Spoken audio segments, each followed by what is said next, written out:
Hello students, welcome to our new video. मेरा नाम है रजत और आज हम बात करेंगे linear equations in two variables chapter की एक्सरसाइज 3.5 के क्वेश्चन नंबर 4 के बारे में, जिसमें लिखा है form the pair of linear equations in the following problems and find their solutions by algebraic method. हमको अलजेब्रिक मेथड को यूज करते हुए लीनियर इक्वेशंस के सॉल्यूशन फाइंड आउट करना। अब ये पहला पार्ट है, इसको ध्यान से समझें। A part of monthly postal charges is fixed and remaining depends on the number of days one has taken food in the mess।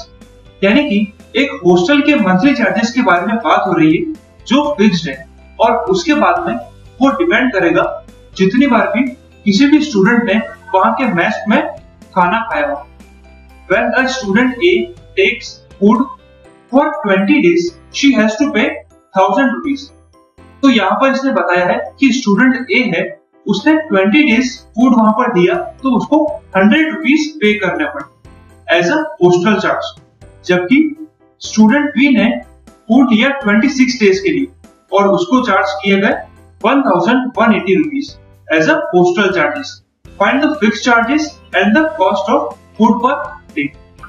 तो अब हम इसको कैसे स्टार्ट करेंगे? सबसे पहले जो पूछा है उसको हम x और y लिख देते हैं इस तरीके से, let the fixed charge of the food and the charge of food per day. यानी fixed charge of the food को हमने लिया है x और charge of the food per day, हर एक दिन का एक्स्ट्रा पर डे का जो चार्ज है उसको हमने लिया है y। तो हम सबसे पहले दो इक्वेशंस फॉर्म करेंगे। पहली इक्वेशन होगी स्टूडेंट a से और दूसरी इक्वेशन होगी स्टूडेंट b से। हमारे पास दो इक्वेशंस आ जाएगी। उसके बाद हम अलजेब्रिक मेथड यूज करते हुए x और y की वैल्यू फाइंड आउट करके आंसर लिखेंगे। तो पढ़ते हैं फिर से स्टूडेंट a का। तो ये लिखा है when student A takes food for 20 days। अब 20 डेज से पहले फिक्स चार्ज तो उनको पे करना ही पड़ेगा जो कि है x, तो हम यहाँ पर लिखते हैं x। अब 20 डेज का और उन्होंने फूड वापस खाया तो ये हो जाएगा 20 y किसके इक्वल हो जाएगा, कितना पे किया था 100। तो ये हो जाएगी हमारी इक्वेशन नंबर 1। अब बात करते हैं स्टूडेंट नंबर बी की, who takes food for 26 days. तो यहाँ पर भी फिक्स चार्ज तो लगा ही होगा जो कि x है प्लस 26 डेज का एक्स्ट्रा फूड। देन उसके बाद में कितने पे किए गए 1180, तो हम यहाँ पर लिख देंगे 1180। ये हो जाएगी इक्वेशन नंबर 2। अब इसको हम सॉल्व कर देते हैं एलिमिनेशन मेथड से। तो हमने इक्वेशन यहाँ पर लिखी हुई है। अब हम यहाँ पर एक लाइन ड्रॉ करेंगे और साइन को चेंज करेंगे। ये हो जाएगा माइनस, ये हो जाएगा माइनस और ये भी हो जाएगा माइनस। तो हम क्या कर रहे हैं यहाँ पर इक्वेशन 1 को 2 में से माइनस कर रहे हैं। तो ये हो जाएगा कैंसल आउट, 20 माइनस 26 ये हो जाएगा minus 6y is equal to ये हो जाएगा माइनस का 180। तो अगर हम y की वैल्यू फाइंड आउट करते हैं तो ये हो जाएगा 180 माइनस 6। इस माइनस को हमने कैंसिल आउट कर दिया तो इसका आंसर आ जाएगा 6 की टेबल से इसको कैंसिल आउट करेंगे तो यहाँ पर हो जाएगा 6 3 18 और 0 आ जाएगा यहाँ पर। तो y की वैल्यू क्या आ गई हमारे पास में 30 और इस वैल्यू को put value of y in equation number 1। Equation number 1 में हम पुट कर देंगे इस वैल्यू को। तो ये हो जाएगा x प्लस 20 और y की वैल्यू क्या है 30 इज इक्वल टू 1000। आगे सॉल्व करने पर x प्लस 2 3 6 ये हो जाएगा 600 इज इक्वल टू 1000। तो x की वैल्यू क्या निकल कर आई हमारे पास में 1000 माइनस 600 ये हो जाएगा 400। तो x की वैल्यू आ गई अब x इक्वल्स टू 400। तो हम कंक्लूड कर सकते हैं thus the fixed charge of the food and the charge per day are 400। यानी कि x की वैल्यू आ गई 400 और 3 और 30 रेस्पेक्टिवली। इसी के साथ ये पार्ट 1 हमारा यही कंप्लीट होता है। अब बात करते हैं पार्ट नंबर 2 की। तो ये है हमारा part number 2। A fraction becomes 1/3 when 1 is subtracted from the numerator and it becomes 1/4 when 8 is added to its denominator। Find the fraction. तो सबसे पहले हमको जो फाइंड आउट करना है उसको हम मान लेते हैं x अपॉन y। इसको हम कैसे लिखेंगे? Let the fraction be x and y। अब अकॉर्डिंग टू क्वेश्चन हम पढ़ेंगे और इसको सॉल्व करेंगे। तो सबसे पहले लिखा है अ फ्रैक्शन बिकम्स 1/3। वो फ्रैक्शन क्या बन जाता है? 1/3। कैसे बन जाता है 1/3? When 1 is subtracted from the numerator। अब न्यूमरेटर हमने लिया है x, तो x माइनस 1 कर देते हैं और अपॉन में कोई कंडीशन नहीं गिवन है तो हम लिख देते हैं y। इसको एक बार हम क्रॉस मल्टीप्लाई कर लेते हैं। ये हो जाएगा x minus 1 is equals to y और x माइनस 1 को मल्टीप्लाई करेंगे क्रॉस, तो ये हो जाएगा 3। 3 को सॉल्व करते हैं फर्दर, तो ये हो जाएगा 3x minus 3 is equals to y। ये हो जाएगा 3x माइनस y। इसको हमने लेफ्ट में शिफ्ट किया, माइनस 3 इज इक्वल्स टू 0। ये हो गई हमारी इक्वेशन नंबर 1। इसी तरीके से हम नेक्स्ट इक्वेशन निकालेंगे, तो ये हो जाएगी एंड इट बिकम्स 1/4। 1/4 बन जाता है ये, तो हम यहाँ लिख देते हैं 1/4 इक्वल्स टू में कब बन जाता है 1/4? When 8 is added to its denominator। Denominator कहाँ पे होता है? यहाँ पर y के साथ में हमको ऐड करना है 8 और ऊपर कोई कंडीशन नहीं दी गई है तो हम लिख देते हैं x। इसको भी क्रॉस मल्टीप्लाई कर लेते हैं, तो ये हो जाएगा 4x। कैसे हो जाएगा? 4 मल्टीप्लाई बाय x और इसको भी मल्टीप्लाई करेंगे, ये हो जाएगा y प्लस 8। फर्दर सॉल्व करने पर 4x minus y minus 8 is equals to 0। ये हो जाएगी इक्वेशन नंबर 2। अब इक्वेशन नंबर 1 और इक्वेशन नंबर 2 को हम माइनस करेंगे। Equation number 1 minus equation number 2, तो लिख देते हैं हम सबसे पहले 3x minus y minus 3 is equals to 0। अब इक्वेशन नंबर 4, तो ये हो जाएगा 4x minus y minus 8 is equals to 0। अब एक लाइन ड्रॉ कर लेते हैं इस तरीके से और साइन को चेंज कर देते हैं, तो ये हो जाएगा माइनस, ये हो जाएगा प्लस, ये हो जाएगा प्लस। तो माइनस y और प्लस y हो जाएगा कैंसिल आउट। ये हो जाएगा 3 माइनस 4 माइनस का x और यहां पर हो जाएगा माइनस 3 प्लस 8, तो कितना हो जाएगा प्लस का 5 इक्वल्स टू 0। अब हम x की वैल्यू निकालेंगे, तो ये हो जाएगी 5 को राइट साइड में शिफ्ट कर देंगे, ये हो जाएगा प्लस का 5। हमारे पास आ गई x की वैल्यू। अब हम पुट करेंगे value of x in equation number 1, तो पुट कर देते हैं। तो ये है हमारी इक्वेशन नंबर 3। हम पुट कर देते हैं x की जगह पर 5। ये हो जाएगा 3 और 5 minus 1 minus 3 is equals to 0। 5 3 हो जाता है 15 minus y minus 3 is equals to 0। 15 minus 3 कितना हो जाएगा? ये हो जाएगा 12 और इसको राइट साइड में शिफ्ट कर देंगे, तो ये हो जाएगा minus y is equals to minus का 12। ये माइनस 12 कैसे आया? 15 माइनस 3 किया, ये हो जाता है प्लस का 12, उस 12 को राइट साइड में शिफ्ट कर दिया, तो y की वैल्यू आ जाएगी हमारे पास में 12। इस तरीके से हमारे पास x की वैल्यू आ गई और y की वैल्यू आ गई। अब हम फ्रैक्शन लिख सकते हैं, so the fraction will be x upon y, तो ये हो जाएगा 5 अपॉन 12। इस तरीके से हमारा ये सेकंड पार्ट भी यही कंप्लीट होता है। अब बात करते हैं पार्ट नंबर 3। अब हमारे पास है part number 3। Yash scored 40 marks in a test. Yash ने 40 मार्क्स स्कोर किए टेस्ट में। कैसे स्कोर किए? Getting 3 marks for each right answer. हर सही आंसर के लिए उसको 3 मार्क्स मिले and losing 1 mark for each wrong answer. हर गलत आंसर के लिए उसने 1 मार्क्स लूज की। उससे पहले had 4 marks been awarded for each correct answer. But पहले क्या होता था, उसको 4 मार्क्स अवॉर्ड किए जाते थे हर राइट आंसर के लिए और 2 मार्क्स डिडक्ट किए जाते थे हर इनकरेक्ट आंसर के लिए।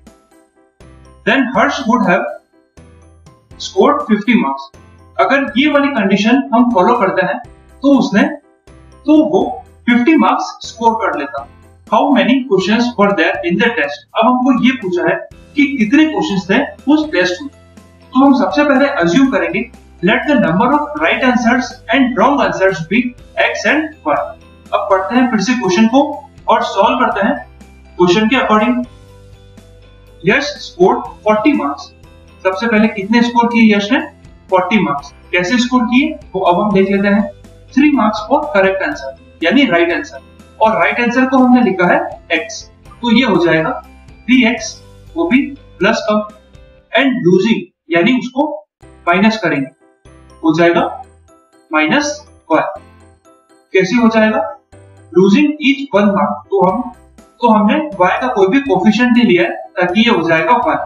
ये हो जाएगी हमारी इक्वेशन नंबर 1। इसी तरीके से नेक्स्ट इक्वेशन बनेगी यहां से, had 4 marks been awarded for each correct answer। अब यहाँ पर हम लिख देते हैं 4x प्लस का और 2 marks has been deducted यानी माइनस का 2y। ये किसके इक्वल हो जाएगा? कितने स्कोर कर लेता है वो? 50 मार्क्स। तो यहाँ पर कर लेते हैं 50। ये हो जाएगी इक्वेशन नंबर 2। अब हमको पता चल रहा है इसको अगर एलिमिनेशन मेथड से सॉल्व करेंगे तो यहाँ पर है y और यहाँ पर है 2, तो इस इक्वेशन को यानी इक्वेशन नंबर 1 को हम मल्टीप्लाई करेंगे 2 से, तो ये हो जाएगा। इसको हम लिख देते हैं यहाँ पर 3 2 जा 6, 6x minus 2y is equals to 80। ये हो जाएगी हमारी इक्वेशन नंबर 3। अब हमको क्लियरली दिख रहा है माइनस 2y यहाँ पर भी है और माइनस 2y यहाँ पर भी, तो अब हम कर सकते हैं इक्वेशन 3 को 2 से माइनस। तो सबसे पहले इक्वेशन 3 लिख देते हैं यहाँ पर 6x minus 2y is equals to 80, और इक्वेशन नंबर 2 क्या हो जाएगी? 4x minus 2y is equals to 50। अब इसको हम अंडरलाइन करते हैं, एक लाइन ड्रॉ करते हैं और साइन को चेंज कर लेते हैं। ये हो जाएगा माइनस, ये हो जाएगा प्लस और ये हो जाएगा माइनस।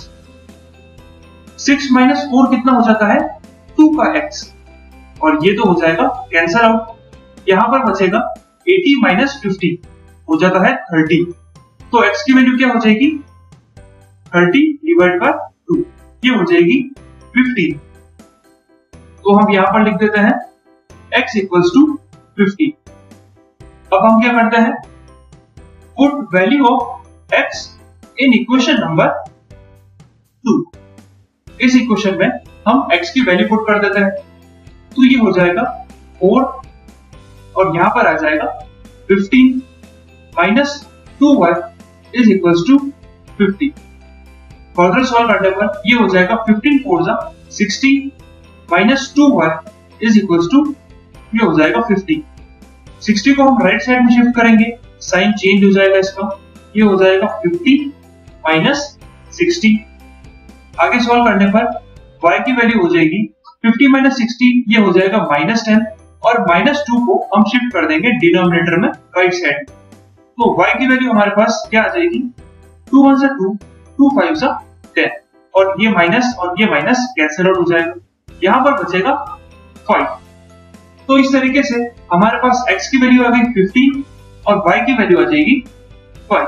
तो अब हम कंक्लूड कर देते हैं, thus the number of right answers is 15 and the number of wrong answer is 5। तो अगर हम इन दोनों को ऐड कर देते हैं, therefore the total number of questions in the test is 20। इस तरीके से हमारा पार्ट नंबर 3 भी यही कंप्लीट होता है। आई होप कि आपको ये पार्ट अच्छे से समझ आ गया है। अब हम बात करते हैं पार्ट नंबर 4 की। अब ये है हमारे पास पार्ट नंबर 4। इसका लिखा है places A and B are 100 kilometre apart on a highway. मान के चलिए कि हमारे पास दो प्लेसेस, फर्स्ट का नाम है A और दूसरे का नाम है B। वो एक दूसरे से 100 किलोमीटर की दूरी पर है हाईवे पर।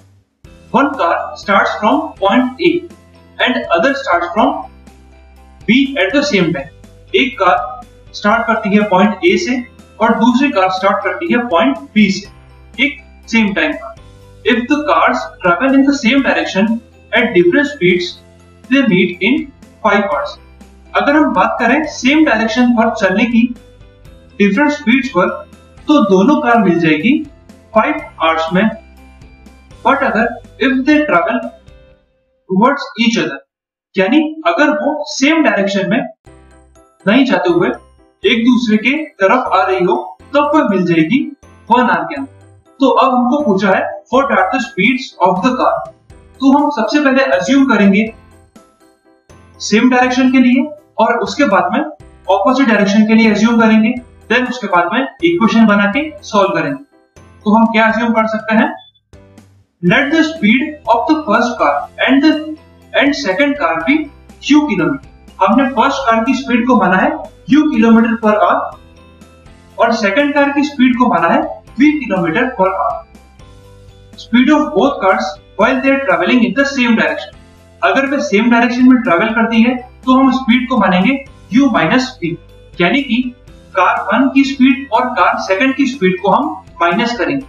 इसी तरीके से speed of both cars while they are travelling in the opposite direction, that is when they are travelling towards each other, अगर वे ऑपोजिट डायरेक्शन में जा रही होगी तो हम बोल सकते हैं कि स्पीड ऑफ 1 कार और speed of second car in दोनों का सम होगा।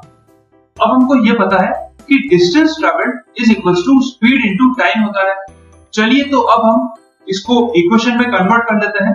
सबसे पहले लिखा है one car starts from point A and another from point B at the same time. अब सेम टाइम पे अगर वो चल रही है, अब ये सेम डायरेक्शन में चल रही है और डिफरेंट स्पीड पर चल रही है, तो वो मीट होगी 5 आवर्स। तो हम यहाँ पर लिख देंगे 5। अब जब हमको ये पता है कि ये सेम डायरेक्शन में है और सेम डायरेक्शन को हमने लिखा है u माइनस v, तो ये हो जाएगा u minus v। Total distance कितना है 100 किलोमीटर, तो ये हो जाएगा 100। अब इसको हम थोड़ा सा सॉल्व कर लेते हैं। ये हो जाएगा 5u minus 5v is equals to 100। अब पूरी इक्वेशन को हम डिवाइड कर रहे हैं 5 से, तो यहां पर लिखते हैं डिवाइड बाय 5, तो ये हो जाएगा u minus v is equals to 20। ये हो जाएगी हमारी इक्वेशन नंबर फर्स्ट। इसी तरीके से हम निकालते हैं इक्वेशन नंबर 2। कैसे निकालेंगे, if they travel towards each other they meet in 1 hour. हमको टाइम गिवन है 1, तो हम यहां पर लिख देंगे 1 और इसकी स्पीड कितनी है u प्लस v, तो हम इसको लिख देते हैं u प्लस v। अब हमने 5u माइनस v क्यों लिखा था और 1 multiply by u plus v क्यों लिखा है, क्योंकि हमको पता है distance equals to speed into time होता है। तो स्पीड है इसकी u minus v kilometre per hour और टाइम है 5 आवर, तो हमने इन दोनों को मल्टीप्लाई कर दिया। टोटल डिस्टेंस कितना है 100, टोटल डिस्टेंस कितना है 100, तो हमने यहाँ पर लिख दिया 100 किलोमीटर। इसी तरीके से हम यहाँ पर भी करेंगे। 1 हमने लिया टाइम और ये हो जाएगी हमारी स्पीड, ये इक्वल हो जाएगा 100 के। तो हम यहाँ पर इक्वेशन लिख सकते हैं u plus v is equals to 100। ये हो गई हमारी इक्वेशन नंबर सेकंड। अब हम फर्स्ट इक्वेशन और सेकंड इक्वेशन को ऐड करेंगे, तो यहाँ लिखते हैं इक्वेशन 1 प्लस इक्वेशन नंबर 2, तो ये हो जाएगा u minus v is equals to 20 और यहाँ पर हो जाएगा u plus v is equals to 100। अब यहाँ पर हम एक लाइन ड्रॉ कर देते हैं इस तरीके से। इस बार साइन हमको चेंज नहीं करना, साइन चेंज इसलिए नहीं करना है क्योंकि हमने इस बार दोनों इक्वेशन को ऐड किया। तो ये हो जाएगा u plus u 2u minus plus minus cancel out हो जाएगा और ये हो जाएगा 120। तो हमारे पास u की वैल्यू आ जाएगी 120 अपॉन 2, कितनी हो जाएगी u इज इक्वल्स टू 2 1 सा 2, 2 6 सा 12 और ये हो जाएगा 0। u की वैल्यू आ गई 60 किलोमीटर पर आवर। इसी तरीके से हम v की वैल्यू निकालेंगे इक्वेशन 1 में पुट करते हुए। तो हमारी इक्वेशन नंबर 1 थी u minus v is equals to 20, put कर देते हैं 60 इस इक्वेशन में, तो ये हो जाएगा 60 minus v is equals to 20। Minus v हमने लेफ्ट में रहने दिया इज इक्वल्स टू 20 और ये हो जाएगा राइट साइड में आने के बाद माइनस का 60। ये हो जाएगा minus v is equals to 20 minus 60 कितना हो जाएगा माइनस का 40। अब ये माइनस और ये माइनस कैंसिल आउट हो जाएगा, तो v की वैल्यू पे आ जाएगी 40 किलोमीटर पर आवर। इसी के साथ हमने u और v की वैल्यू फाइंड आउट कर ली, तो हम अब कंक्लूड कर देंगे, hence the speed of the first car is 60 km per hour and speed of second car is 40 km per hour। इसी के साथ ये पार्ट नंबर 4 भी यही कंप्लीट होता है। अब चलिए तो अब हम बात कर लेते हैं पार्ट नंबर 5 की। The area of a rectangle gets reduced by 9 square units if its length is reduced by 5 units and breadth is increased by 3 units। यहाँ हमारी इक्वेशन नंबर 1 कंप्लीट हो जाएगी।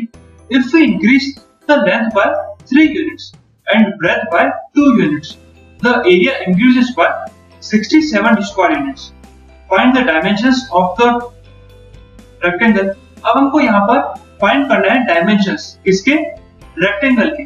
तो रेक्टेंगल के डायमेंशन होते हैं लेंथ और ब्रेथ, तो उसको हम ले लेते हैं x और y। इस तरीके से let the length and breadth of the rectangle be x unit and y unit respectively. अब हमको पता है कि एरिया हो जाता है x इंटू y, यानी लेंथ इंटू ब्रेथ हो जाता है। तो हम स्टार्ट करते हैं इक्वेशन फ्रेम करना। फिर से क्वेश्चन को पढ़ते हुए, the area of rectangle is reduced by 9 square unit. अब हमको पता है कि एरिया ऑफ रेक्टेंगल क्या है, ये है x into y reduce by 9 square unit, यानी कि -9। If its length is reduce by 5, length कितनी है अभी इसकी, x, इसकी लेंथ है x, रिड्यूस कर देंगे 5, यानी x -5 कर देंगे। And breadth is increased by 3 unit, breadth कितनी है, y इंक्रीज यानी प्लस करेंगे 3 से और इसको मल्टीप्लाई कर देंगे, तो length multiply by breadth is equals to area. ये हो गई हमारी इक्वेशन नंबर 1। इसको हम सिंपलीफाई कर लेते हैं। सबसे पहले एक्स वाई मल्टीप्लाई करते हैं, यहां से ये हो जाएगा एक्स वाई। अब इसको करेंगे इससे प्लस 3x, अब ये हो जाएगा इससे -5y, -5 मल्टीप्लाई बाय 3, तो ये हो जाएगा माइनस का 50। और यहां पर है हमारे पास एक्स वाई माइनस ये एक्स वाई और ये एक्स वाई कैंसिल आउट हो जाएगा। अब इसको आगे सॉल्व करते हैं, तो यहां पर आ जाएगा 3x minus 5y is equals to -9, यह चला जाएगा राइट साइड, हो जाएगा प्लस का 15। तो लास्ट इक्वेशन हमारे पास आ जाएगी 3x minus 5y is equals to 6। अब हम यहां पर इसको मान लेते हैं इक्वेशन नंबर 1। फिर से क्वेश्चन पढ़ते हैं और इक्वेशन नंबर 2 फ्रेम कर देते हैं। If we increase the length by 3 unit, अब इस बार हम लेंथ को 3 से प्लस कर रहे हैं, तो ये हो जाएगा x प्लस 3। आगे बढ़ते हैं, and breadth by 2 unit, breadth को भी इंक्रीज किया है, तो y प्लस 2 हो जाएगा।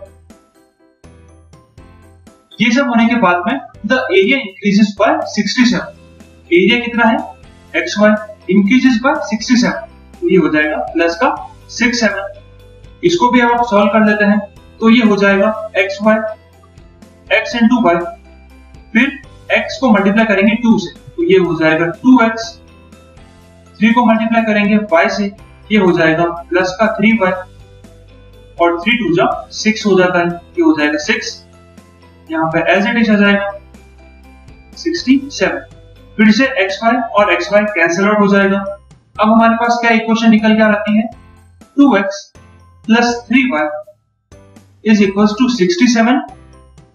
ये 6 लेफ्ट में है, राइट साइड में शिफ्ट हो जाएगा माइनस का 6, तो इक्वेशन बन जाएगी 2x plus 3y is equals to 61। ये हो जाएगी हमारी इक्वेशन नंबर 2।